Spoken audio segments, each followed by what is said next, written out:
새해에도 우리 국민들의 가장 큰 관심, 집값 안정으로 꼽혔습니다. 지난해 꽤 많이 올랐던 서울 아파트값, 최근 주춤한 흐름을 보이고 있죠. 또 일부 지역은 하락세로 돌아서기도 했는데요. 과연 올 한 해 집값 내려가기는 하는 건지, 또 이 상황에서 집 사는 건 괜찮은 건지 알아보도록 하겠습니다. 김민혁 기자와 얘기 나눠보겠습니다. 안녕하십니까? 안녕하세요. 네, 집값 상승세 정말 좀 멈췄다고 볼 수 있을까요? 일단 주춤해졌다라고 말하는 건 맞는 것 같습니다. 일단 서울 기준으로 좀 말씀을 드려보겠는데요.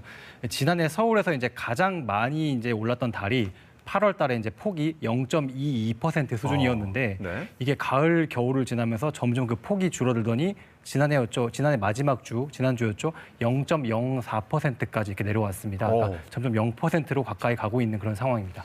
실제로 서울 안에서 이미 하락이 시작된 곳이 있습니까? 네, 그게 이 지도에 나오는 지금 지역인데요. 이 그래프가 방금 말씀드린 그 흐름이고요. 예. 위에 보시면 이제 은평구가 가장 먼저 이 하락세로 전환이 됐습니다. 그리고 지난주였죠. 강북구와 도봉구가 1년 7개월 만에 이 하락세로 전환된 건데요. 이 서울의 다른 구도 이제 이 흐름에 동참할지 한번 지켜볼 대목입니다.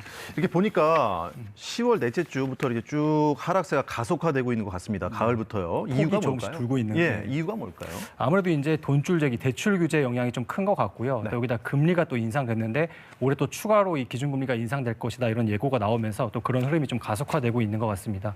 여기다 이 고점 인식, 정부도 연일 경고를 보내곤 있지만 이 시민들 사이에서도 이게 지금 집값이 너무 높은 거 아니냐 이런 인식이 확산되고 있고 네. 또 마지막으로 이제 3월 대선이 있지 않습니까? 이제 대선을 앞두고 시장이 관망세로 접어든 점 이런 게 다 복합적으로 작용했다고 봐야 될 것 같습니다. 집값이 조금 떨어질 것 같은 예감이 글쎄요. 얼마나 정확할지 모르겠지만 올해 2022년 집값이 진짜 궁금합니다. 집값이 그야말로 이 대세 하락으로 들어간 건지 이게 정말 궁금합니다. 그러니까 지난해보다 이제 주춤해지거나 상승세가 둔화될 거라는 데에는 이제 상당수 전문가들이 모두 동의를 하고 있습니다. 근데 말씀하신 것처럼 대세 하락으로 가느냐 여기서 이제 의견이 조금씩 갈리기 시작하는데요. 아무래도 이제 이 금리를 주요한 변수로 보는 쪽에서는 이 금리가 하락하는 폭에 따라서 생각보다 예상보다 훨씬 더 집값이 크게 하락할 수 있다라고 네. 이렇게 예측을 하고 있거든요. 한번 내용 들어보겠습니다.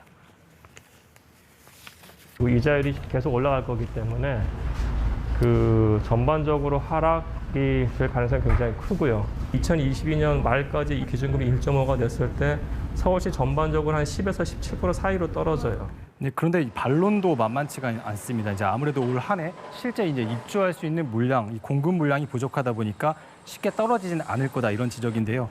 이제 그 중에서도 이제 많은 사람들이 살고 싶어하는 게 이제 서울 도심 지역이지 네, 않습니까? 그렇죠. 직주 근접이라고 하죠. 직장과 거주 근접 물량이 특히 부족한 상황입니다. 또 올해 계약갱신 청구권이 만료되는 이 전세 물건 때문에 이게 매매 시장을 다시 자극할 수 있다 이런 우려도 나오고 있고. 적어도 올 한 해까지는 주춤한 가운데 상승세가 이어질 거다 이런 의견도 많이 있습니다. 입주 물량이 적은 부분들이 여전히 매수 수요층이 탄탄한 가운데서 주택 매매 시장에 대한 상승이 하락으로 전환되기는 힘든 상황으로 볼 수가 있겠습니다. 찬성과 반론 만만치 않습니다만 많은 분들이 궁금해하세요. 과연 그렇다면 올해 집을 사는 게 가능한 일인가 아니면 사야 되는 건가 말아야 되는 건가 궁금해합니다. 뭐 집을 사는 건 어디까지는 이제 본인의 판단 몫이겠죠. 근데 이제 저희가 도움이 되시라고 참고하시라고 전문가들에게 이 부분도 한번 물어봤습니다. 한번 들어보시죠. 주택을 소유하고자 하시는 분들 입장에서 내년에 한번 쉬어가는 기간이라고 볼 수 있을 것 같아요. 그러니까 무주택자인 경우에는 사시지 마시고요. 1주택자인 경우에는 갈아타기가 생각보다 힘들기 때문에 버틸 생각을 하셔야 되는 거고 다주택자인 경우에는 대선 이후를 보셔야 될 것 같아요. 예, 그리고 그렇다고 하면 내년은 사실은 공부하는 기간으로 생각을 하시고 자본 축적의 시기로 보셔야 될 것 같습니다. 2022년도에 실수요자를 중심으로 한 주택 구매는 여전히 유효하다고 볼 수가 있겠고요. 청년들의 경우에는 여전히 청약을 중심으로 해서 신규 아파트에 대한 청약을 집중적으로 주택 구매의 수단으로 삼아야 되지 않을까. 네, 참고로 이제 국토교통부는 이 집값이 고점에 이르고 있다 이런 얘기를 계속 하고 있거든요. 그래서 이런 시기에 무리하게 추경 매수에 나서지 말아라 이런 신호를 계속 보내고 있는 그런 상황입니다. 무리하게 구매하는 거는 좀 위험한 일일 수 있다는 말씀이군요. 네. 김민혁 기자 잘 들었습니다. 고맙습니다.